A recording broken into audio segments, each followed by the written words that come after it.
रूप पातालो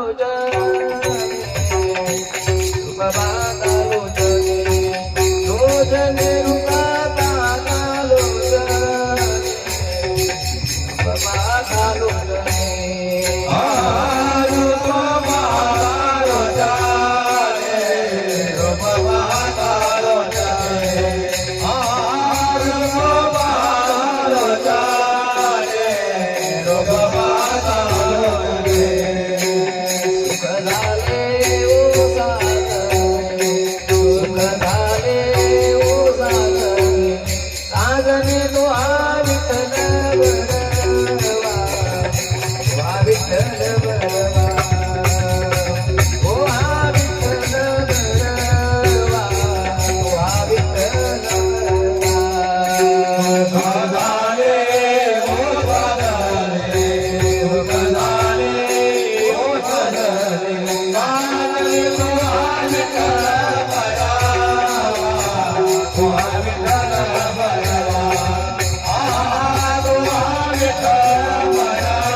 येरते माई के दुखाची जगती अविनाश करी आपुली आहे अविनाश करी आपुली आहे अविनाश करी आपुली आहे अविनाश करी आपुली आहे लावी मना विसे गोविंदा लावी मना विसे गोविंदा रती माई के दुखाची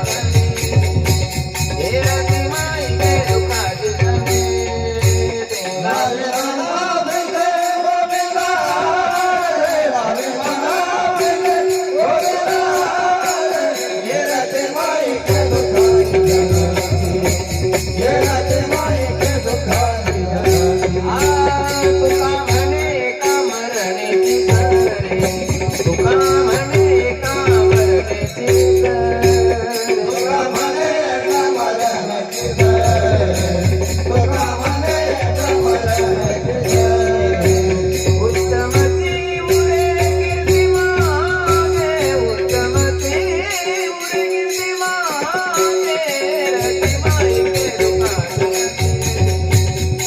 रती माई के दुखाची उत्तमते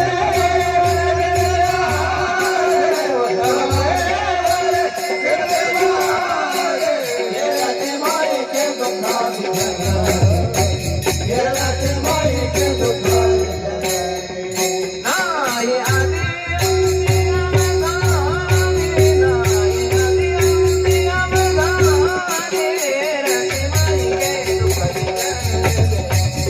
रती माई के दुखाची आये आले आले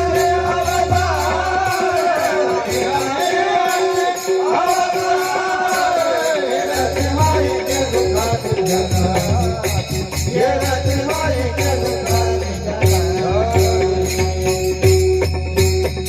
विठोबार कुमार विठोबार कुमार विठोबार कुमार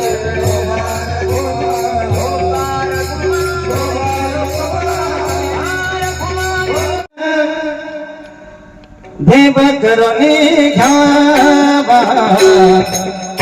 आपला तो एक देव करणी घ्यावा आपला तो एक देव करुणी घ्यावा आपला तो एक देव करुणी घ्यावा आपला तो एक देव करणे घ्यावा आपला तो एक देव करणे घ्यावा आपला तो एक देव करुणी घ्यावा आपला तो एक देव करुणी घ्यावा हे वेग देवा सोगन हे वेग देवा सोगन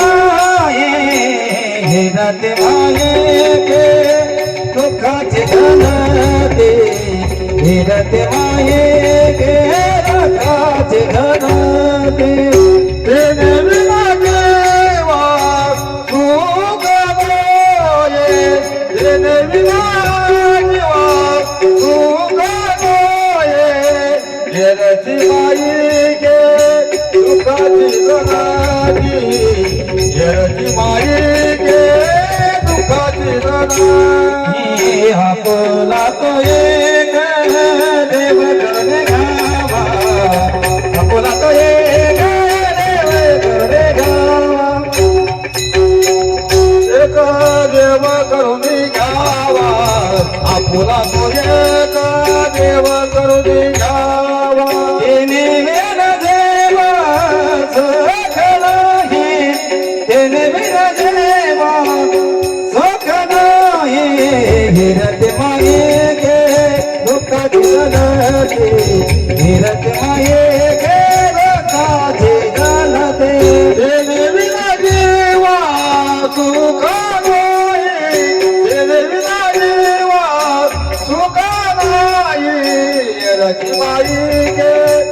दुःखाची जगाची जरची माई के दुःखाची जगा नाही आले ते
आपुला तो एक देव करुणी घ्यावा तेने विन जीवा सुख नोहे एरती माई के दुःखाची जनिती नाही आदि अंती अवसानी अविनाश करी आपुलिया ऐसे लावी मनापिसे गोविंदाचे एरती माई के दुःखाची जनिती नाही आदि अंती अवसानी तुका म्हणे एका मरणीची सरे उत्तमची उरे कीर्ती मागे एरती माई के दुःखाची जनिती नाही आदि अंती अवसानी पांडुरंगा करू प्रथम नमन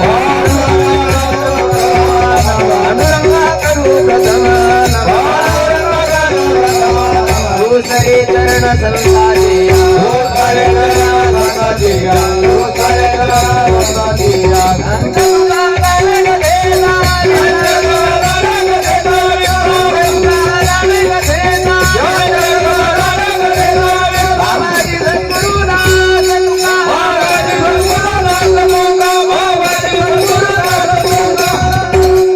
समचरण सरोजम सांद्र नीलांबुदाभं जगननिहित पाणि मंडन मंडनानां तरुण तुलसी माला कंदरं कंजनेत्रं सदयधवलहासं विठ्ठलं चिंतयामि ओम नमो ज्ञानेश्वरा करुणाकरा दयाळा तुमचा अनुग्रह लादलो पावन झालो चराचरी ज्ञानेशो भगवान विष्णु निवृत्तिर भगवान हर सोपानो भगवान ब्रह्मा मुक्ताख्या ब्रह्म चित्कला गंगा विशुद्धं निकपाद स्पर्शं सरोवेष्टितं चुम्बितं पुण्यस्थानं सराले स्थितं तं समाधिस्थमूर्तिं नमामि गंगागिरिज योगिराजं तपो ज्ञान वैराग्य भक्ति स्वरूपं सदालंकृतं साधु संन्यास योगं मुखे यस्य वेदांत शास्त्रार्थ नीतिं नमो नारायण गिरिजी परब्रह्म स्वरूपं जयांचे केलिया स्मरण होय सकळ विद्यांचे अधिकरण ते जीवंदू श्री चरण श्री गुरूंचे ते नमस्कारोनी आता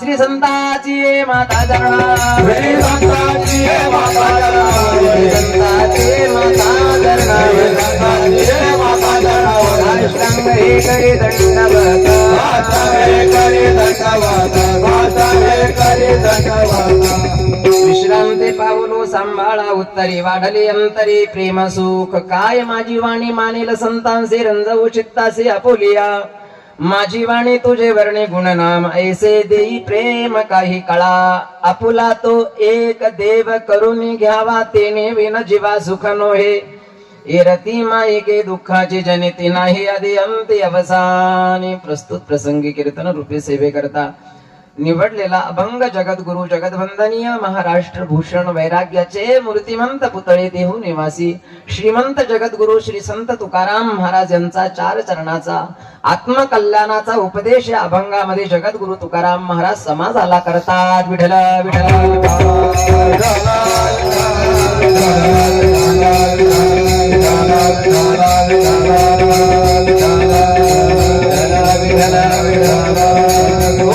अभंग जगद्गुरु तुकाराम महाराजांचा आहे उपदेश पर प्रकरणातील आहे समाजाला संत महात्मे उपदेश करतात संत महात्मे समाजाला उपदेश करतात तसं देवही उपदेश करतो बर का देव उपदेश करतो आणि संत उपदेश करतात जगाच्या कल्याण संताच्या विभूती देह कष्ट भीती परोपकारे जगद्गुरु तुकाराम महाराज आहे तसं या लोकांमध्ये आल्यानंतर प्रत्येकाचा शेवट होतो बर का कारण जो उगवला तो मावळतो ज्याचा उदय झालेला आहे जो सूर्य उगवलेला आहे तो मावळतो ज्याचा उदय झालेला आहे त्याचा अस्त होतो म्हणून या लोकांचंच नाव आहे तसं मृत्यू लोक कारण या लोकांमध्ये मरणारेच लोक राहतात बर का उपजे ते नाशे ज्याचा जन्म झाला इथं ज्याचा जन्म झालेला आहे आणि मृत्यू हा अटळ आहे मग मृत्यूला निमित्त काही असू द्या तुम्ही जसं व्यवहारामध्ये एक आपण म्हण ऐकत असतो नेहमी ऐकत असतो ती म्हण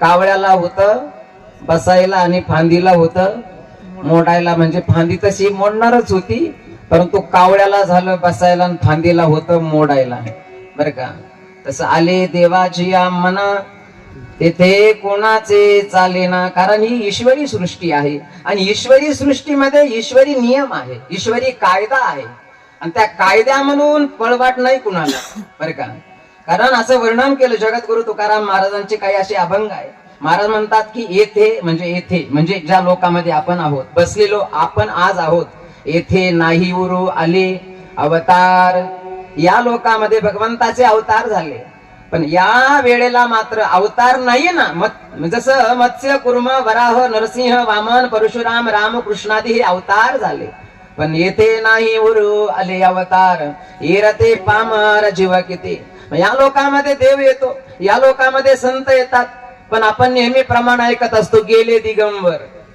ईश्वर विभूती राहिल्या त्या कीर्ती जगा माझी संत येतात संतानं ज्या दिवशी देह ठेवला म्हणून साधू गेल्यानंतर 1 वर्षानंतर साधूचा पुण्यतिथी सोहळा होतो प्रत्येकाला देह ठेवावा लागतो प्रत्येकाला देव आज्ञा या लोकांमध्ये होते आपणही आलेलो आहोत जसं या मंडपामध्ये आपण कीर्तन सुरू होण्याच्या अगोदर नव्हतो कीर्तन संपलं म्हणजे आपल्याला सगळ्याला जायचं आहे आलिया संसारा म्हणून आमचे संत महात्मे उपदेश करतात आलिया संसारा उठा वेग करा शरण जा उदारा पांडुरंगा कारण देह हे काळाचे धन कुबेराचे महाराज म्हणतात येथे मनुष्याचे काय आहे तर ईश्वरी सृष्टी आहे या ईश्वरी सृष्टीमध्ये ईश्वरी कायदा आहे सेवेकरता निवडलेला अभंग जगद्गुरु तुकाराम महाराजांचा आहे अभंगामध्ये जगद्गुरु तुकाराम महाराज उपदेश करतात महाराज म्हणतात मानव देहाला आल्यानंतर खरं सुख खरी शांती आणि खरं समाधान आपल्याला मिळावं असं वाटत असेल तर त्याकरता एक करा काय करा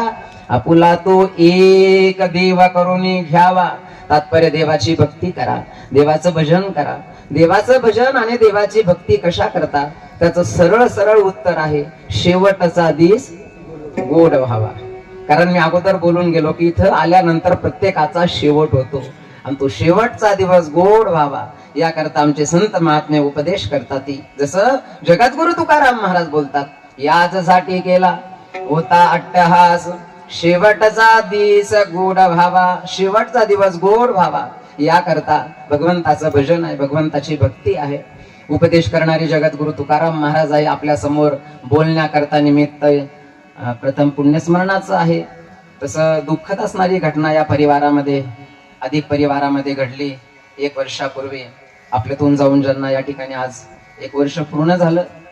जाण्याचं वय नव्हतं बरं का, परंतु मी अगोदर बोलून गेलो की ही ईश्वरी सृष्टी आहे, ईश्वरी नियम आहेत.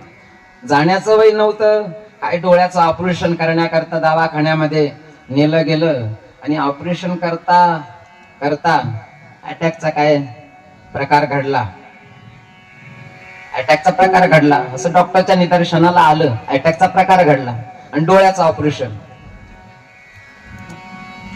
निमित्त झालं ते बरं का. डोळ्याचं ऑपरेशन करण्याकरता कैलासवासी गंगा भागीरथी आमच्या कांताबाई तुकाराम अधिक मातोश्रींच्या या प्रथम पुण्यस्मरणाच्या निमित्तानं, प्रथम वर्ष श्राद्धाच्या निमित्तानं या ठिकाणी अधिक परिवारामध्ये आमचे श्री तुकाराम माधवराव पाटील अधिक, त्याचप्रमाणे मुलं आहे आमचे श्री शरद भाऊ शरद तुकाराम पाटील अधिक, त्याचप्रमाणे भारत तुकाराम अधिक, त्याचप्रमाणे श्री छाया अशोक निर्मळ, त्याचप्रमाणे कोमल विठ्ठल पेचे मुली आहेत.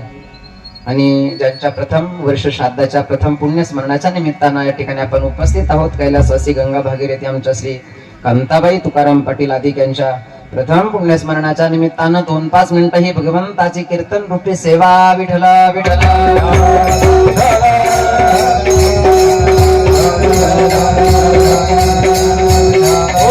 आया है सो जाएगा राजा रंग फकीर. म्हणून मी अगोदर बोलून गेलो की इथं आल्यानंतर एकाची जयंती होते, इथं आल्यानंतर एकाची पुण्यतिथी होते आणि इथं आल्यानंतर एकाचं पुण्यस्मरण म्हणजेच वर्ष श्राद्ध होतं बरं का. कारण संसार हा परिवर्तनशील आहे, परिवर्तन होणं हा संसाराचा नियम आहे. जसं ज्या दिवशी आम्ही जन्माला आलो, ज्या दिवशी आम्ही या ब्रह्मांडामध्ये या मृत्यू लोकामध्ये आलो, तर त्या वेळेला जसं आपलं शरीर होतं आज तसंच ते शरीर नाहीये. ते शरीरामध्ये बदल झाला, शरीरामध्ये परिवर्तन झालं. बाळपण जी अवस्था बाळपणाची होती ती आज नाहीये, बाळपणाची अवस्था गेली. बाळपण गेले नेणता, तारुण्य दशे विषय व्यथा, रक्तपणे प्रवर्तली चिंता, मरे मागोता जन्म गई, प्रथम केला गर्भे वास, प्रथम केला गर्भे वास,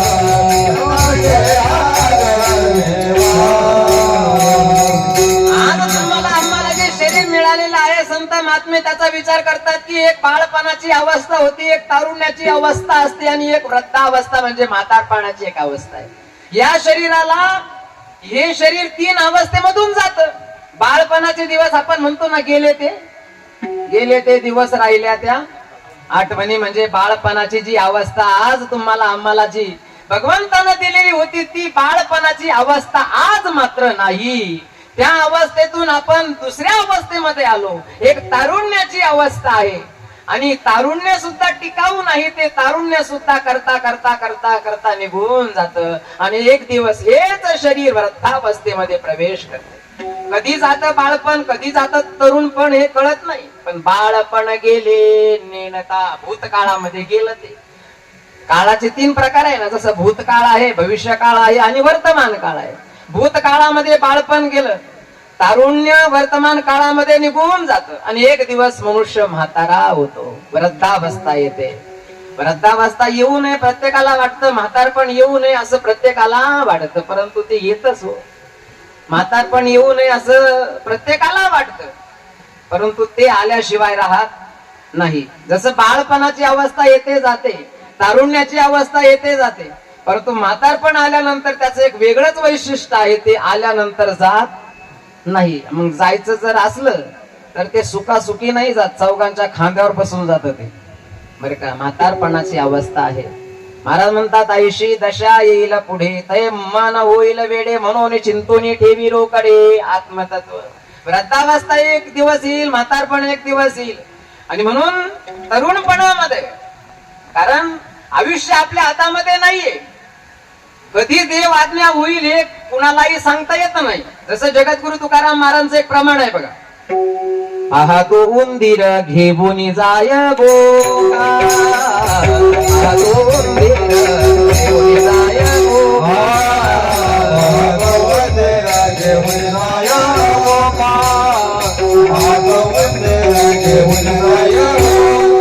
ऐसा काळ लोकाने कसे, ऐसा काळ लोकाने कसे, पाहतो उंदीर घेऊन जाय बोका, पाहतो उंदीर घेऊन जाय बोका, ऐसा काळ लोकाने, ऐसा काळ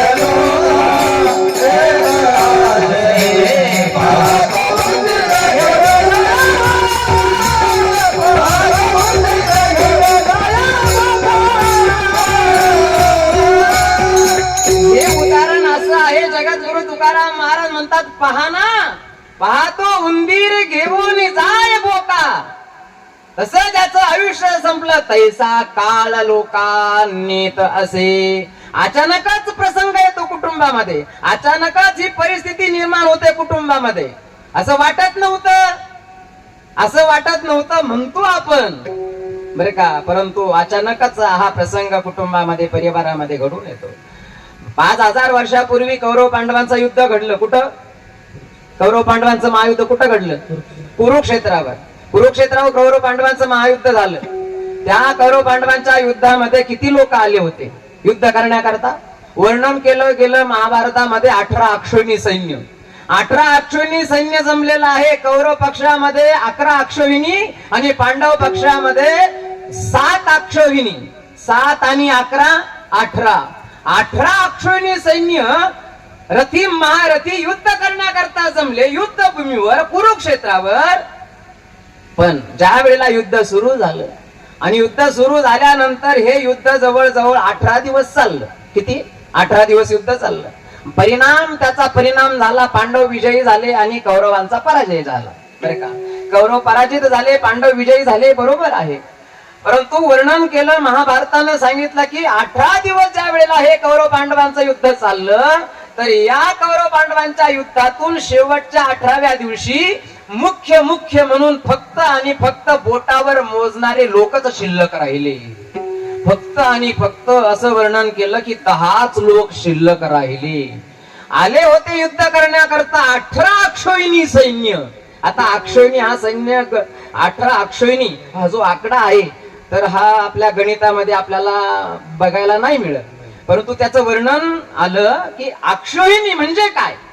18 अक्षौहिणी सैन्य होतं. आपणही ऐकतो, या कानानं या कानानं सोडून देतो आपण.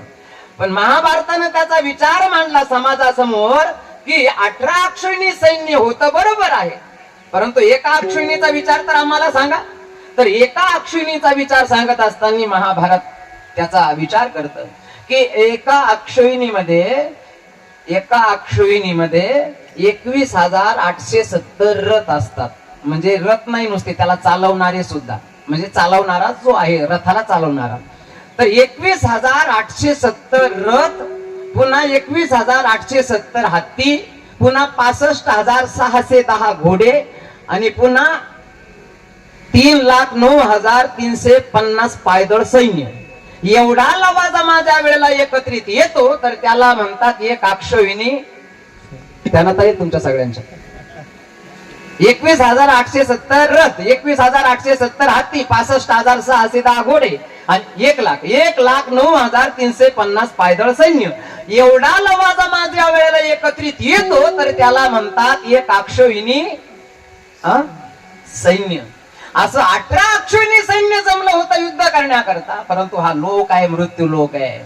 युद्ध ज्या वेळेला घडलं, पांडव विजयी झाले, कौरवांचा पराजय झाला. परंतु या असणाऱ्या युद्धामध्ये एवढा मोठा हा समाज मारला गेला. एवढं मोठं असणार युद्ध त्या ठिकाणी जे घडलं त्यातून फक्त उर्वरित मुख्य फक्त 10 लोक शिल्लक राहिले. आणि त्या 10 लोकांमध्ये पांडव पक्षामधले 7 जण आणि कौरव पक्षामध्ये 3 जण. कौरव पक्षामध्ये कृपाचार्य, कृतवर्मा आणि अश्वत्थामा हे 3 जण.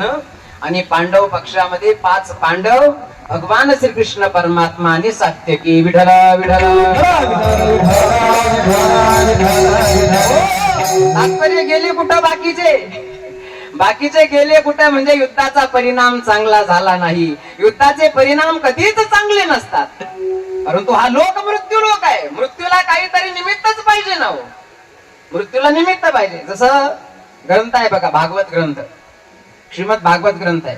भागवत ग्रंथामध्ये एका सम्राटाचं चरित्र आपण नेहमी ऐकत असतो, राजा परीक्षितीचं चरित्र. राजा परीक्षितीच्या हातून एक असं वाईट कर्म घडलं. त्याने एका साधूच्या गळ्यामध्ये फुलाचा हार घालण्याऐवजी काय घातला? मेलेला साप अडकवला त्याने. साधूच्या गळ्यामध्ये मेलेले सर्प नाही अडकवत, पण काय ती कुबुद्धी झाली. विनाशकाले विपरीत बुद्धी. आणि तरुणपणामध्ये हो शिकार करण्याकरता गेला. आता दिवसाचे वाजले 12 आणि पोटासले वाजले 13. भूक लागली. जंगलामध्ये भटकलेला राजा परीक्षिती कुठेतरी काही 2 घास खाण्याकरता मिळेल या शोधामध्ये असताना त्याला एक आश्रम दिसला. आणि आश्रमामध्ये बसलेला साधू दिसला. आणि साधू डोळे बंद करून भगवंताच्या भजनामध्ये रंगलेला आहे. भगवंताचं भजन करतोय. धन्य जगी तोची एक हरिरंगी नाचे, राम कृष्ण वासुदेवा सदा स्मरे वाचे. डोळे बंद आहे. बसलेले ऋषी म्हणजे शमीक मुनी आहे. आणि आश्रमामध्ये डोळे बंद करून भगवंताच्या भजनामध्ये रंगलेले. हरे राम हरे राम राम राम हरे हरे हरे राम हरे राम राम हरे कृष्ण कृष्ण हरे हरे हरे कृष्ण हरे कृष्ण कृष्ण कृष्ण हरे हरे राम राम राम हरे हरे. हरे राम हरे राम हरे राम हरे हरे कृष्ण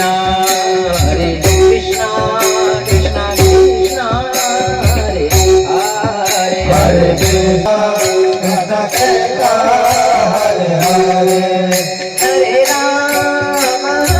राम राम राम राम हरे हरे हरे कृष्ण कृष्ण कृष्ण हरे हरे हरे कृष्ण कृष्ण कृष्ण हरे हरे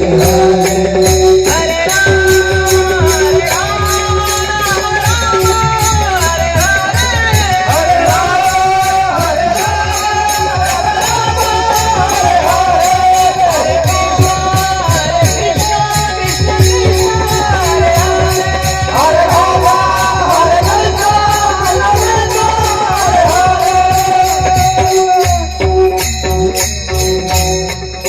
भगवंताच्या भजनामध्ये रंगलेला साधू ओळखता आला नाही.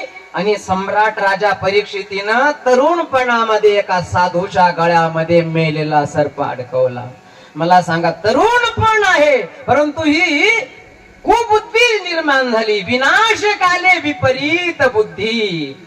आयुष्य संपलेलं आहे याचा अर्थ तरुणपण आहे, परंतु आयुष्य संपत आलेलं आहे याचा अर्थ. आणि साधूच्या गळ्यामध्ये मेलेला सर्प अडकवला, निघून गेला. निघून गेल्यानंतर साधूच्या मुलाला कळालं शमीक मुनी आहे. शमीक मुनीचा मुलगा श्रृंगी आहे आणि श्रृंगीला ज्या वेळेला कळालं माझे वडील भगवंताचं भजन करत असताना एका सम्राटाने येऊन माझ्या बापाच्या गळ्यामध्ये मेलेला सर्प अडकवला, शाप दिला. परीक्षितीला शाप दिला. मुलानं सांगितलं, कौशकी नदीचं पाणी हातामध्ये घेऊन अभिमंत्रित केलं आणि राजा परीक्षितीला शाप दिला. आजपासून 7व्या दिवशी तक्षक नावाचा सर्पदंश होईल. सर्पदंश होऊन राजा परीक्षितीचा मृत्यू होईल. आणि तोच प्रसंग घडला राजा परीक्षितीच्या जीवनामध्ये. तरुणपणामध्ये एका साधूच्या मुलानं शाप दिला, कारण हातून असं कर्म घडलं.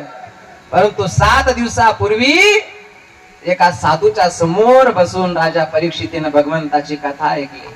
कारण भगवंताच्या भजनाशिवाय गत्यंतर नाही. शेवटचा दिवस गोड व्हावा याकरता राजा परीक्षितीनं पाहिलं, मुलांच्या स्वाधीन सर्व राज्य सोपवलं, स्वतःच आत्मकल्याण करण्याकरता गंगेच्या तीरावर गेला.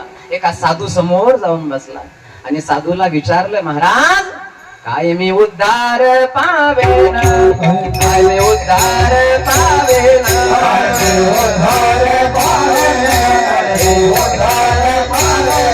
काय कृपा करील नारायण, काय कृपा करील नारायण,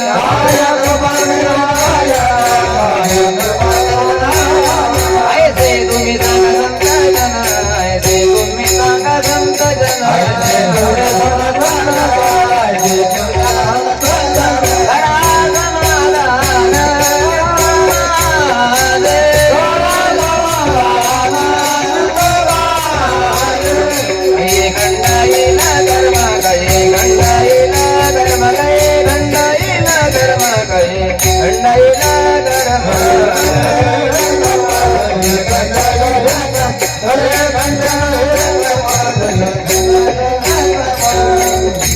तात्पर्य सांगायचं हे आहे की तरुणपणामध्ये भगवंताची कथा ऐकली, परंतु तो शाप मिळालेला होता.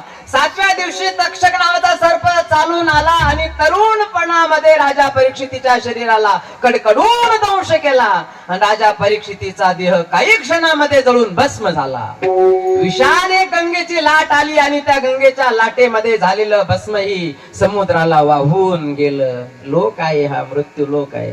म्हणून मृत्यूला काहीतरी निमित्त पाहिजे, मृत्यूला काहीतरी निमित्त पाहिजे. कैलासवासी गंगा भागीरथी आमच्या कांताबाईच्या जीवनामध्ये हाच प्रसंग घडला. अनेक प्रसंग आपल्या ग्रंथांमध्ये वर्णन येतं बरं का. असे अनेक प्रसंग आहे. मृत्यूला काहीतरी निमित्त पाहिजे.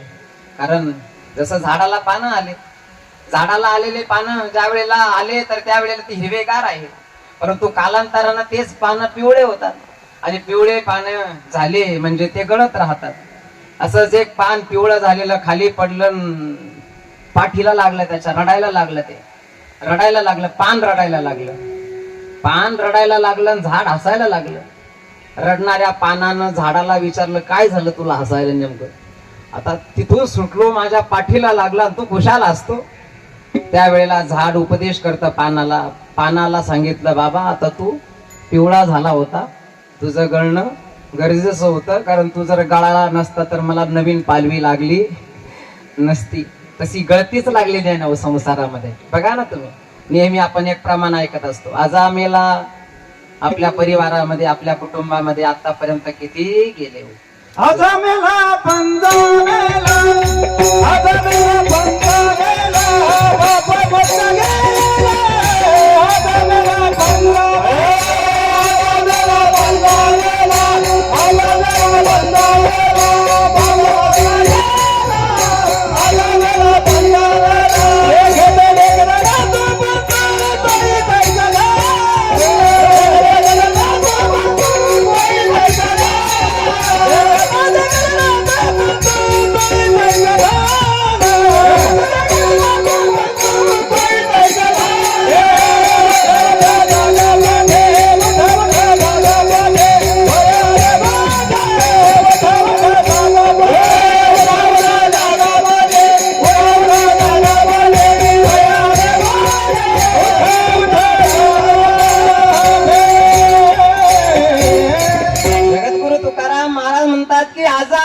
पणजा मेला, बाप मसना गेला, देखत देखत नातू पण तू तोही तैसा झाला. असं एकही घर आपल्याला बघायला मिळणार नाही की त्या घरातले कुणी गेले नाही. जसं एक ठिकाणी असं वर्णन आलं, एक बाई लग्न कार्य होऊन 10-20 वर्षाचा काळ निघून गेला, 40 वर्षाचं वय झालेलं आहे आणि मूल बाळ झालं नाही, कूस पवित्र झाली नाही. आणि एक समस्या आहे जीवनामध्ये. 40 वर्षाचा काळ निघून गेला आणि एक दुःख जीवनामध्ये, सांसारिक जीवनामध्ये एक दुःख आहे. मूलबाळ झालं नाही म्हणजे कुटुंबामध्ये एक प्रकारची नैराश्यताच निर्माण होते. एक समस्या आहे, एक दुःख आहे. आणि मूलबाळ होत नाही म्हणून एका साधूच्या आश्रमामध्ये गेली ती बाई आणि साधूला आपली समस्या साधू समोर ठेवली की 40 वर्षाचा कालावधी निघून गेला परंतु माझी अजून कूस पवित्र झाली नाही. साधू होते. साधूनं पाहिलं आणि काही जडीबुटी म्हणून औषध, हे औषध अशा पद्धतीनं घे, भगवंताच्या आलं मनाला किंवा भगवंताची कृपा जर झाली तर होईल काही.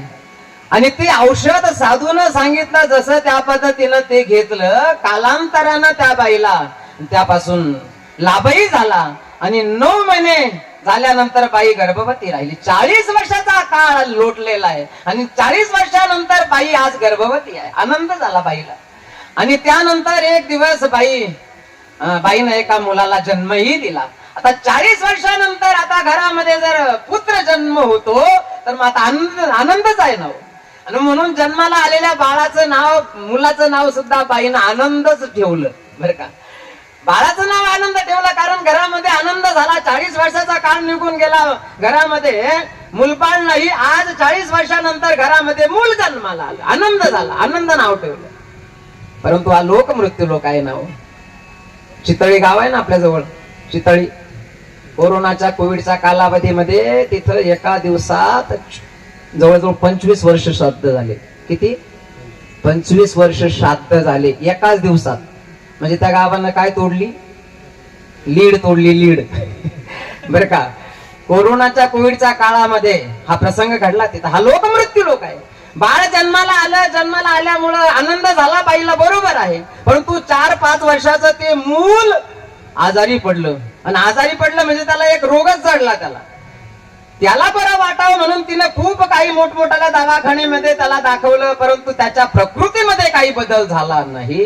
आणि एक दिवस 6 वर्षाचं झालेलं मूल झालं ते एक्सपायर झालं, म्हणजे ते गेलं, देवाज्ञा झाली त्याला. मग आता तुम्ही विचार करा, 40 वर्षानंतर घरामध्ये एवढा आनंद झाला आणि 6 वर्षाचं मूल अशा या रोगामध्ये त्यानं आपला देह ठेवला. मग आता त्या दुःखाला काही आहे का उसीमा? दुःख झालं बाईला. मग गावातले लोक, विचारवंत लोक एकत्रित आले आणि त्यांनी बाईला समजावून सांगितलं की बाई आता याचा आपल्याला विधी करावा लागेल. मग ती वेडी झाली ना. तिनं सांगितलं माझ्या मुलाला अजिबात हात लावायचा नाही. कोण म्हणतं माझं मूल मेलेलं आहे? माझं मूल मेलेलं नाही, ते झोपलेलं आहे. आता ते झोपलेलं नाही, ते कायमच झोपलेलं आहे बरं का. परंतु ती आपण म्हणतो ना आईची कोणती माया? वेडी माया, आईची वेडी माया. आज मूल मेलेलं आहे परंतु तिनं सांगितलं माझ्या मुलाला अजिबात हात लावायचा नाही, ते झोपलेलं आहे. त्याला कुणीतरी उठवा, फक्त कुणीतरी उठवा त्याला. आता ते कायमच झोपलेलं आहे. परंतु हिची मनस्थिती मात्र अशी आहे. आणि मग गावातील लोकांनी विचार केला की आता बाईची मनस्थिती अशी झालेली असल्यामुळे हिला दुसऱ्या पर्यायानं समजावं लागेल. आणि मग गावातले विचारवंत लोक त्यांनी सांगितलं की बाईच्या साधूच्या कृपेनं तुला हे मूल झालेलं आहे. जात्या साधूकडे घेऊन, काही साधून जर काही तंत्रमंत्र जर काही टाणाटोणा जर केला तर मूल जिवंत होऊ शकतं. कारण आम्ही ऐकलेलं आहे की साधूच्या मनामध्ये आलं तर मेले माणूस जित उठविल, मेलेले माणसं जिवंत करू शकतात साधू. आणि त्या मुलाला तिनं उचललं, डेड बॉडी उचलली आणि साधूच्या आश्रमामध्ये, साधू बाहेर बसलेले आहे, साधूच्या चरणावर त्या मुलाला ठेवलं आणि सांगितलं की महाराज गावातले लोक म्हणतात हे मूल मेलेलं आहे, पण मी म्हणते महाराज हे मूल मेलेलं नाही हो, याला उठवा तुम्ही. साधूनं पाहिलं आणि नाडी परीक्षा केली साधूनं आणि साधूला कळून आलं की मूल मेलेलं आहे. मग आता साधूनं सुद्धा हेच सांगितलं की मूल मेलेलं आहे. मग आता गावातले लोक जे सांगत होते त्यामध्ये आणि यामध्ये काय फरक राहिला? आणि म्हणून साधूनं सांगितलं बाई रडू नको तू. का बरं रडते तू? कोण म्हणतं तुझं मूल मेलेलं आहे? तुझं मूल मेलेलं नाही, ते झोपलेलं आहे. परंतु त्याला उठवण्याकरता आपल्याला काही औषधी लागते. महाराज काय देऊ सांगा तुम्ही? मुलाला उठवण्याकरता काय देऊ? माझा जीव देते मी. साधूने सांगितलं तुझा जीव नाही लागत, काही आणि वस्तू आपल्याला लागतील, त्या वस्तू जर तू आणून दिल्या तर मी या मुलाला उठवतो. आनंद झाला ना, विठ्ठल विठ्ठल. आईला आनंद झाला म्हणजे मूल उठवणार म्हणून आनंद झाला. तसं या मृत्यू लोकातला नियम आहे, उपजला प्राणी नर आहे संसारी. आयुष्य संपलेलं आहे, साधूला कळालेलं आहे, पण साधून एका पर्यायानं बाईला समजावण्याचा प्रयत्न केला आणि साधूने सांगितलं की उठवण्याकरता आपल्याला ज्या वस्तू पाहिजे त्या वस्तू म्हणजे आपल्याला मुठभर मोहऱ्या पाहिजे. मोहऱ्या लक्षात आल्या ना, मोहऱ्या म्हणजे आपण भाजीला वापरतो त्या मोहऱ्या, फक्त मुठभर पाहिजे. महाराज मुठभर मोहऱ्या, मुठभर मोहऱ्या जर आणून दिल्या तर तुम्ही माझ्या मुलाला उठवणार? साधूने सांगितलं, तुला सांगितलं ना, फक्त मुठभर मोहऱ्या घेऊन ये, जा ज्या गावामध्ये तू राहते त्या गावामध्ये जा आणि मुठभर मोहऱ्या घेऊन ये. आत्ता जाते महाराज, मुठभर मोहऱ्या घेऊन येते. निघाली बाई. बाई ज्या वेळेला निघाली तर त्यावेळेला साधून पुन्हा सांगितलं, मुठभरच मोहऱ्या आणायच्या, मोहऱ्या मुठभरच घेऊन यायच्या, पण अशा घरामधून घेऊन यायच्या की ज्या घरामध्ये आजपर्यंत कुणीही मेलेलं. ऐकताय ना तुम्ही? साधू काय बोलतायत ते ऐकताय ना?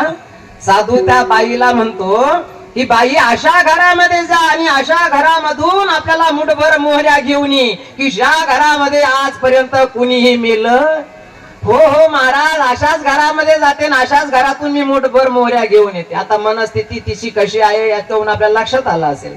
बाईची मनस्थिती स्थिर नाहीये, तिचं लक्ष फक्त एकच आहे की मुलाला कोणत्याही प्रकारे उठवलं पाहिजे. अशाच घरात जाते आणि मुठभर मोहऱ्या घेऊन येते. गेली बाई, प्रत्येक घरामध्ये जावं बाईनं आणि विचारावं, मला मुठभर मोहऱ्या पाहिजे. मुठभर मोहऱ्या कशा करता? आता गावामध्ये चर्चा झाली होती हिचं गेलं म्हणून, आणि मुठभर मोहऱ्या, हो माझ्या मुलाला साधू उठवणार आहे त्याकरता तुमच्या घरातून मला मुठभर मोहऱ्या. ज्या वेळेला कुटुंबातील परिवारातील लोकांच्या कानावर हे शब्द गेले की मुठभर मोहऱ्या जर साधूला नेऊन दिल्या तर साधू हिचं मूल उठवतो. आणि मग घरातले लोक म्हणायचे, बाई अगं मुठभर मोहऱ्या कशा करता? आमच्या घरामध्ये पोतभर मोहऱ्या आहे, पोतभर मोहऱ्या घेऊन. पण तिनं सांगितलं नाही, साधूनं सांगितलं फक्त मुठभर मोहऱ्या पाहिजे. मुठभर मोहऱ्या दिल्या घरातील माणसानं. परंतु हिनं ज्या वेळेला मुठभर मोहऱ्या घेतल्या तर त्यावेळेला विचारलं घरातल्या व्यक्तीला, तुम्ही मुठभर मोहऱ्या तर देता, मला मुठभरच पाहिजे, परंतु मला हे सांगा आजपर्यंत तुमच्या घरातलं कोणी मेलं? तुमच्या घरातलं आजपर्यंत कोणी मेलं तर नाही ना? आता घरातल्या माणसानं किंवा बाईनं ज्या वेळेला हे शब्द ऐकले तर असं कोणतंही घर या मृत्यू लोकामध्ये पाहण्यासारखं. तुमच्या घरातलं कुणी मेलं का म्हटल्याबरोबर भिंतीकडे लक्ष गेलं, भिंतीवर मग अडकलेले असतातच. भिंतीवर मग आपण लावलेले असतात फोटो, कैलासवासी, वैकुंठवासी, स्वर्गवासी. तात्पर्य, बाईला असं एकही घर सापडलं नाही की ज्या घरामध्ये आजपर्यंत कोणी गेलेलं नाही. साधूला, त्या बाईला साधूच्या बोलण्याचं रहस्य कळालं. साधू बोध झाला. साधूला काय सांगायचं होतं त्या बाईच्या लक्षात आलं ते रहस्य. कारण या लोकांमध्ये आल्यानंतर ज्याचा जन्म झालेला आहे त्याचा मृत्यू होतो हे अटळ सत्य आहे. हे बाईच्या लक्षात आल्यानंतर आश्रमामध्ये गेली आणि साधूच्या चरणावर टाकलेलं आपलं मूल तिनं उचलवलं, स्मशानभूमीमध्ये घेऊन गेली आणि शेवटचा संस्कार विधी स्वतःच्या हातानं बाईनं केला. विठ्ठल विठ्ठल.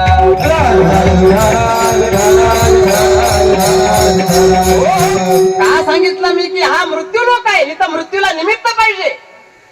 आणि म्हणून जगात गुरु तुकाराम महाराज म्हणतात, या लोकांमध्ये आल्यानंतर हा जर नियम आहे आणि म्हणून आपण कुटुंबातून परिवारातून गेलेल्या व्यक्तीच्या निमित्तानं एक कर्मकांड म्हणून हा विधी करतो. वर्षश्राद्ध म्हणजे काय?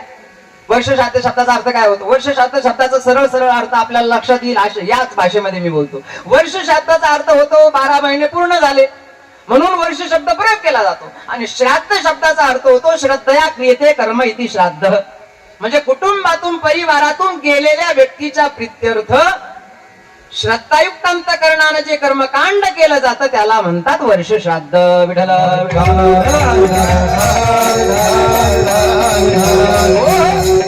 कुटुंबातून गेलेल्या व्यक्तीचे जे उपकार आहे, त्यांचे जे ऋण आहे, त्यांच्या ऋणातून त्यांच्या उपकारातून उत्तीर्ण होण्याकरता हे कर्मकांड संत महात्मे म्हणतात करा.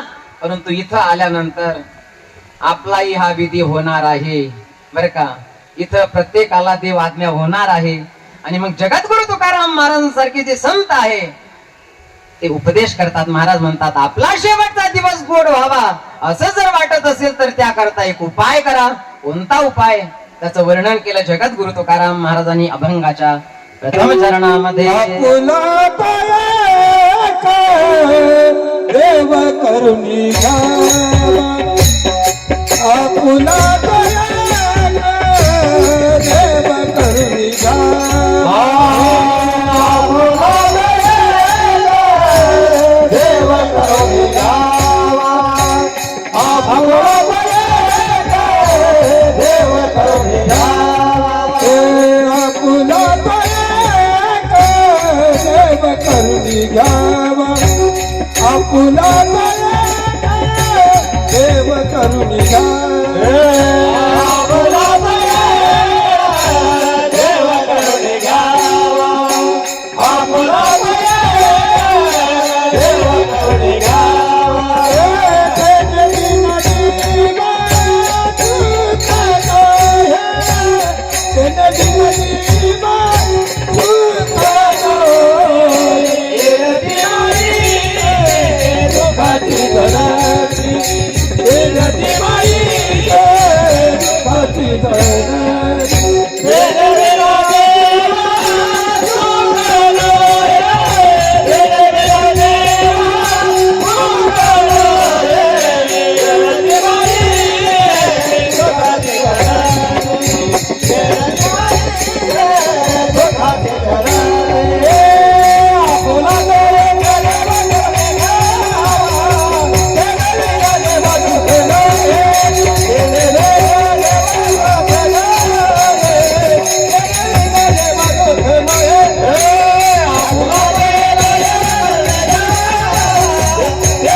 संध्याकाळ लोक जरी कीर्तन चाललं तर काही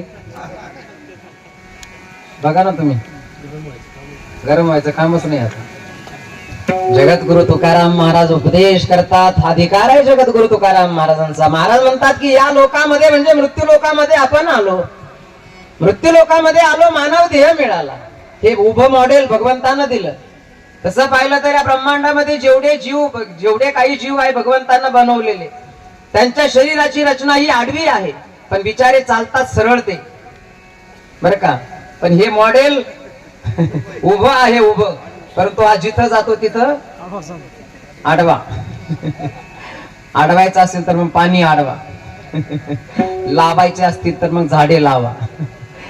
जगद्गुरु तुकाराम महाराज म्हणतात, पावला हा देह काक ताली न्याय. मनुष्य शरीर भगवंताची भक्ती, भगवंताचं भजन करण्याकरता. याची देही गडे देवाचे भजन, अनेक हे ज्ञान नाही कोठे.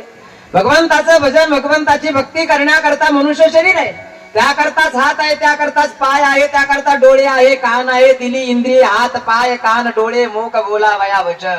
देव दिला देह भजना गो मैदा, देव दिला देह भजना गो मैदा, देव दिला देह भजना गो मैदा, देव दिला देह भजना गो मैदा. ए गो झाला फाटे पदी के जा, ए गो झाला फाटे के जा, ए गो झाला फाटे पदी के जा,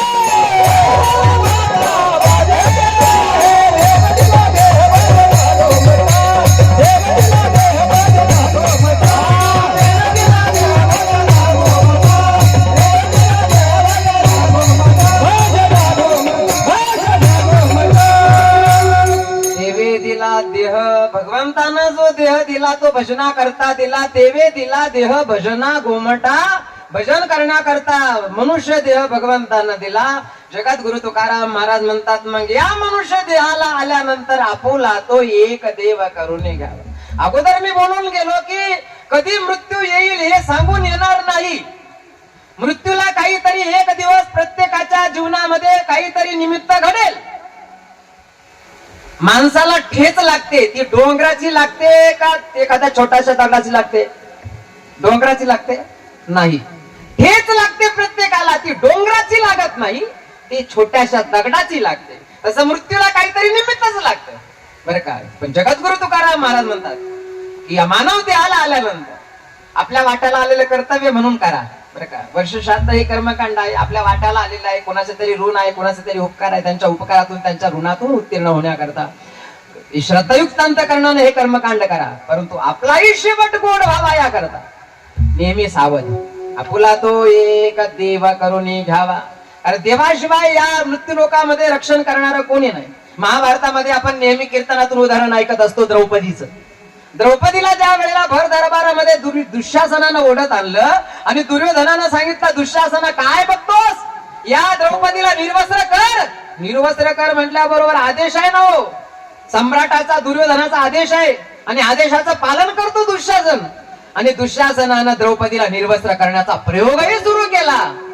परंतु द्रौपदीला असा स्वाभिमान होता की ज्या दरबारामध्ये भीष्माचार्य आहे, द्रोणाचार्य आहे, कृपाचार्य आहे आणि माझे 5 पती जिथं बसलेले आहे, असा अन्याय नाही होणार माझ्यावर. म्हणून तिने सर्वांना प्रार्थना केली. भीष्माचार्य पितामह,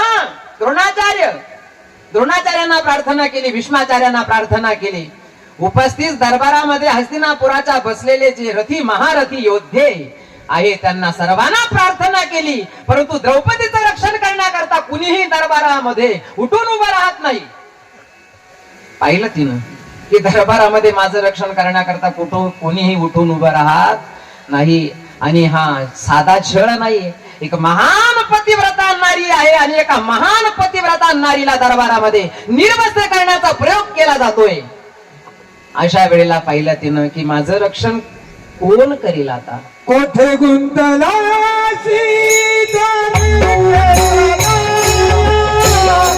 कोठे गुंतला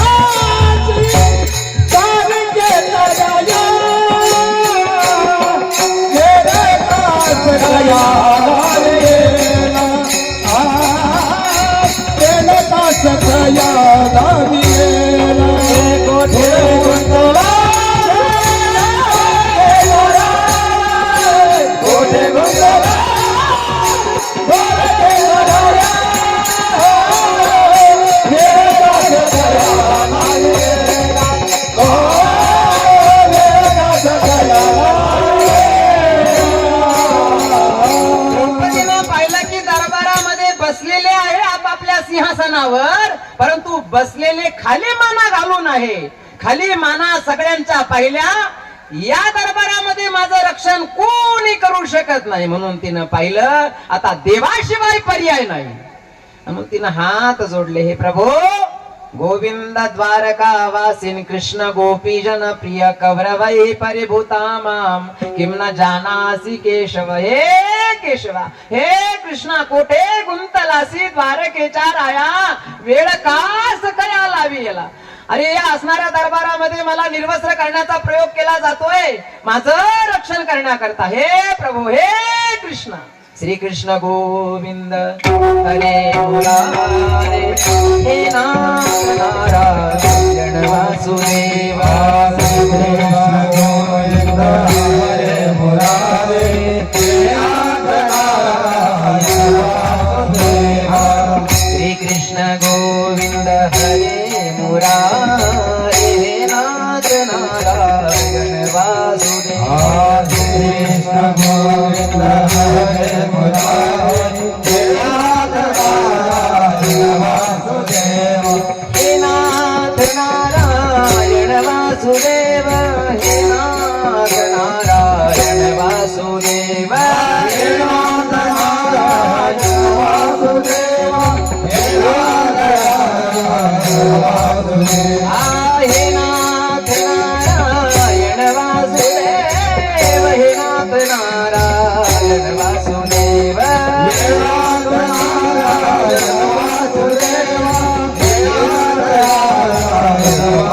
वासुदेवा. श्री कृष्ण गोविंद हरे मुरारे, नारायण वासुदेव. कृष्ण गोविंद हरे मुरारे, हे नाथ नारायण वासुदेवा. श्री कृष्ण गोविंद हरे मुरारे, नारायण वासुदेव. हे कृष्ण गोविंद हरे मुरारे, हे नाथ नारायण वासुदेवा.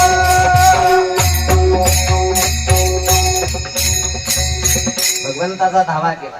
देवाशिवाय तुका म्हणे तूच सोडविना कोणी, एका चक्रापाणी देवाशिवाय इथं रक्षण करणार आपलं कोणी नाही, म्हणून जगद्गुरु तुकाराम महाराज. जगद्गुरु तुकाराम महाराजांनी पाहिलं की द्रौपदीनं ज्या देवाला हाक मारली, आपुला तो जिनं हाक मारली त्या देवाला, तो देव आपुला तो एक देव करुणी घ्यावा. जो देव द्रौपदीचं रक्षण करण्याकरता भर दरबारामध्ये धावून आला, त्या देवाला आपुला तो एक देवा करुणी घ्यावा. कारण जसं श्रीमद भागवतामध्ये उदाहरण येते, गजेंद्र हत्ती पाणी पिण्या करता गेला, सरोवरामध्ये गेला आणि स्थलचर प्राणी आहे, पाण्यामध्ये गेला. पाण्यामध्ये गेला म्हणजे तो स्थलचर आहे, आणि पाण्यामध्ये गेला म्हणजे स्थानभ्रष्ट झाला. स्थानभ्रष्ट झाला आणि पाण्यामध्ये राहणारा जो जीव आहे मगर, त्या मगरानं पाय धरला. कुणाचा? हत्तीचा पाय धरला. आणि जलचर प्राणी आपल्या स्थानावर आहे, जरी छोटासा आहे परंतु स्थानावर असल्यामुळं, स्वतःच्या स्थानावर असल्यामुळं शक्तिशाली आहे. आणि गजेंद्र ज्या वेळेला गजेंद्राचा पाय धरला पाण्यामध्ये, गजेंद्रानं बाहेर येण्याकरता खूप प्रयत्न केले. परिवारातील हत्तीनींनी साखळीप्रमाणे सोंडेला सोंड गुंतवून त्याला बाहेर काढण्याचा प्रयत्न केला, परंतु त्या मगरानं काही हत्तीचा पाय सोडला नाही. करता करता सगळा परिवार निघून चालला. आणि परिवार ज्या वेळेला निघून जातो, हे ज्या वेळेला गजेंद्राच्या लक्षात आलं की जो परिवार आज माझ्या आश्रित होता तो परिवार निघून चालला, कळालं, वैराग्य निर्माण झालं गजेंद्राला. कळू येईल अंतकाळी, कळू येईल अंतकाळी, प्राण प्रयाणाचे वेळी, प्राण प्रयाणाचे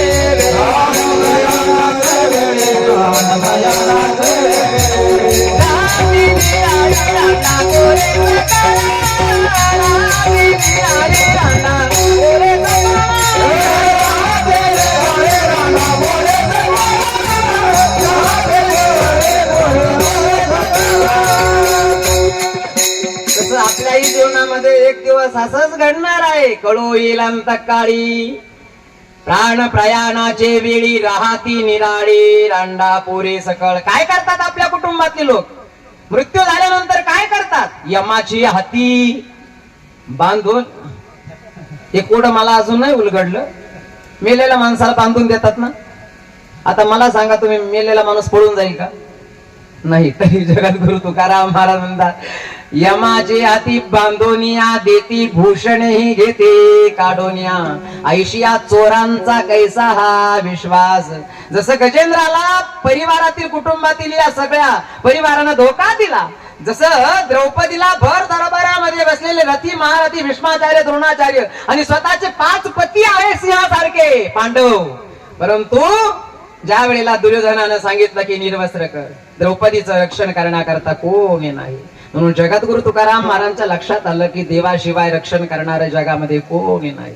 म्हणून आपुला तो एक देव करुणी घ्यावा तेने बिन जीवा सुख नोही. इतरांना महाराज म्हणतात देवा व्यतिरिक्त जर आपण शरण गेलो तर त्याचा उपयोगही होणार नाही. आणि त्याचं वर्णन महाराजांनी केलं अभंगाच्या 2य चरणामध्ये.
नाही आदि अंती अवसान. ज्ञानेश्वर माऊली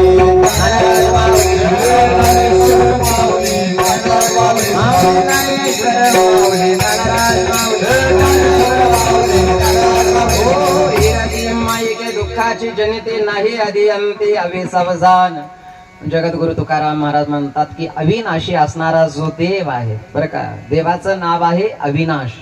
अविनाश म्हणजे ज्याचा कधी नाश होत नाही, ज्याचा जन्म होत नाही, त्याच्यामुळे त्याचा मृत्यू होत नाही. म्हणून अविनाशी असणारा जो देव आहे, जो भगवान आहे, आणि ज्याच्याच सत्तेमुळे या ब्रह्मांडामध्ये ज्या काही घडामोडी घडतात, तुझ्या सत्याने भेटात बोलले,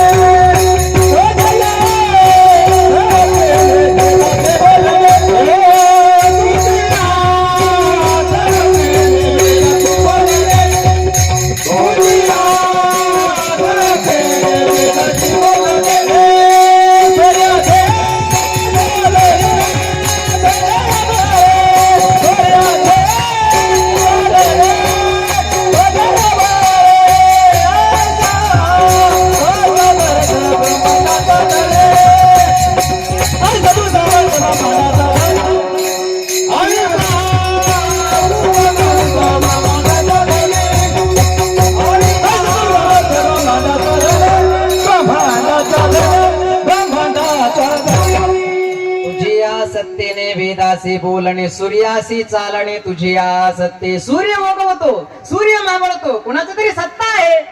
या ब्रह्मांडामध्ये ज्या काही घडामोडी घडतात, आपल्यापर्यंत साऊंड सिस्टीमच्या माध्यमात चालवण्याकरता सुद्धा ऑपरेटर पाहिजे. तसं चालणार नाही ना.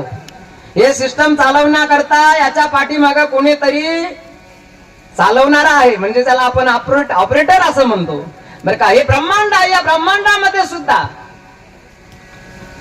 या ब्रह्मांडामध्ये ज्या घडामोडी घडतात, ज्याच्या सत्तेनं घडतात, तो दिसत नाही, तसा तो दिसत नाही, परंतु तो आहे.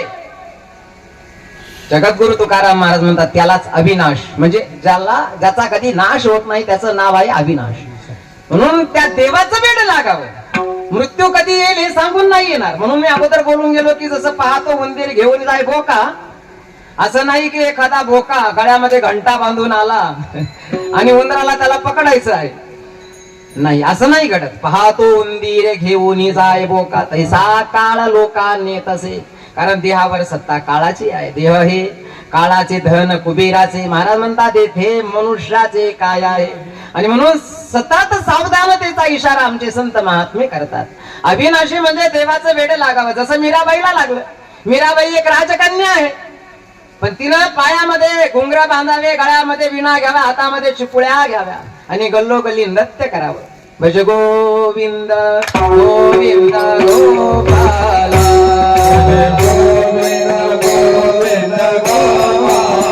दोन मिनिटं सगळ्यांनी हातानं टाळी आणि मुखानं भगवंताचं भजन. फक्त 2 मिनिटं भगवंताचं भजन. हाताने टाळी आणि मुखानं भगवंताचं भजन. आणि झालेली सेवा या ठिकाणी प्रभूचरणी आपल्याला समर्पित करायची. आमच्या मीराबाईला देवाचं वेड लागलं. मीराबाईला देवाचं वेड लागलं. मीराबाईला मारण्याकरता स्वतःच्या बापानं विष का प्याला, राणाजीने भेजा. पिवत पिवत मीरा हासी रे. हे देवाचं वेड आहे बरं का. आणि वेडेच लोक कीर्तनाला येतात. कीर्तनाला येणारे जे लोक असतात ते वेडे असतात. शहाणे लोक कीर्तनाला येत नाही बर का. मीराबाई देवा करता वेडी झाली. लोक कहे मीरा हो गई बावरी, बाप कहे कुल नाशी रे. कृष्ण भक्ती मध्ये रंगली मीराबाई. भज गोविंद गोविंद गोपाला, भज गोविंद गोविंद गोपाला, भज मुरली मनोहर नंदलाला, भज मुरली मनोहर नंदलाला, भज मुरली मनोहर नंदलाला, भज मुरली मनोहर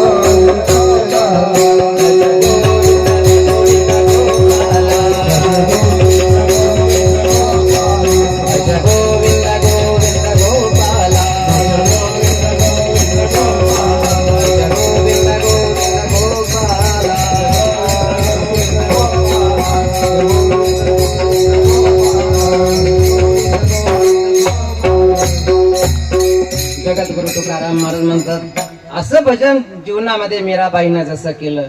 शेवटचा दिवस गोड होण्याकरता हाच पर्याय. जिंदगी है जब तक फुर्सत न मिले काम से, बस जरा सा समय निकाल कर राम भजन कर प्यार से. कारण शेवटी राम नाम सत्य है.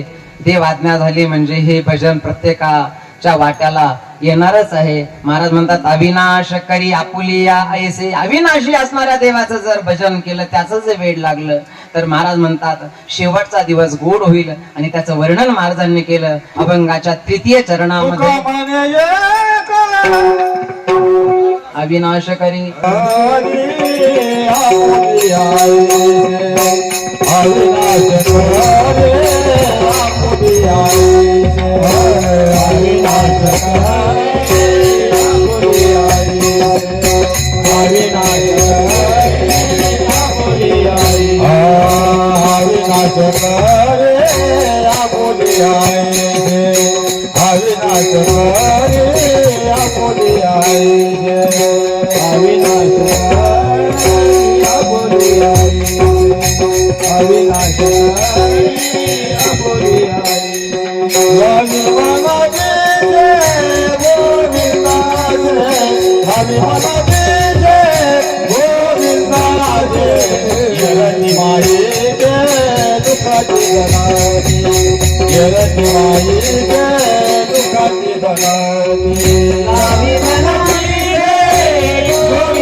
करी आपुलिया ऐसे लावी मना पिसे गोविंदाचे. गोविंदाचं वेड लागावं, भगवंताचं वेड लागावं, भगवंताच्या भजनाचं वेड लागावं.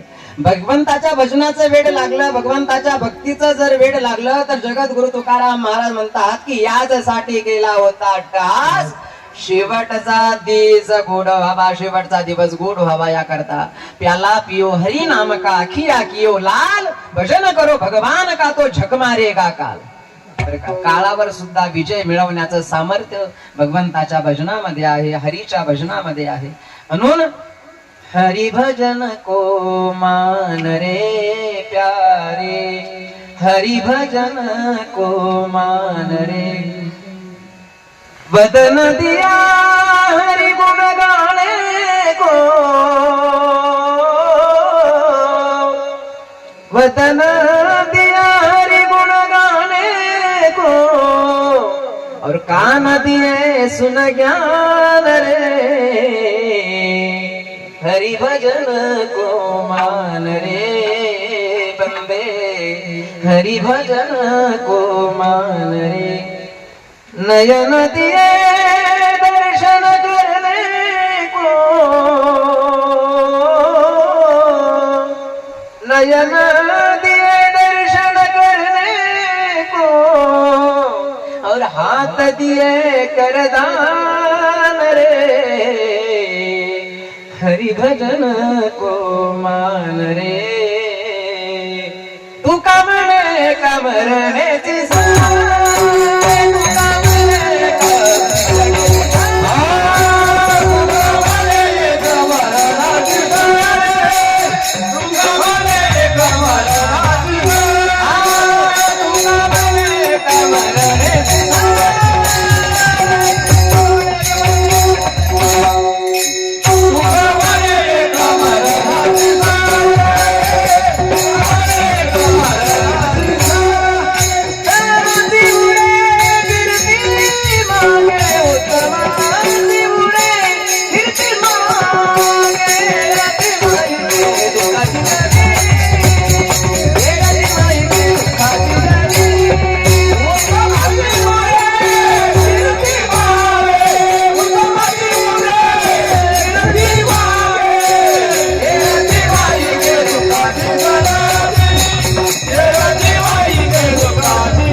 सामने एका मरणीची सरे उत्तमची उरे कीर्ती मागे. महाराज म्हणतात सुरत से कीरत बडी.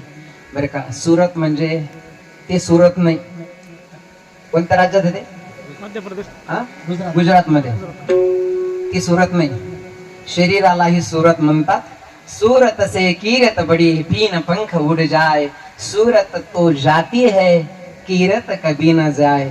लहानपणापासून आपण शाळेमध्ये एक म्हण ऐकत आलो, मरावे मरावे परी.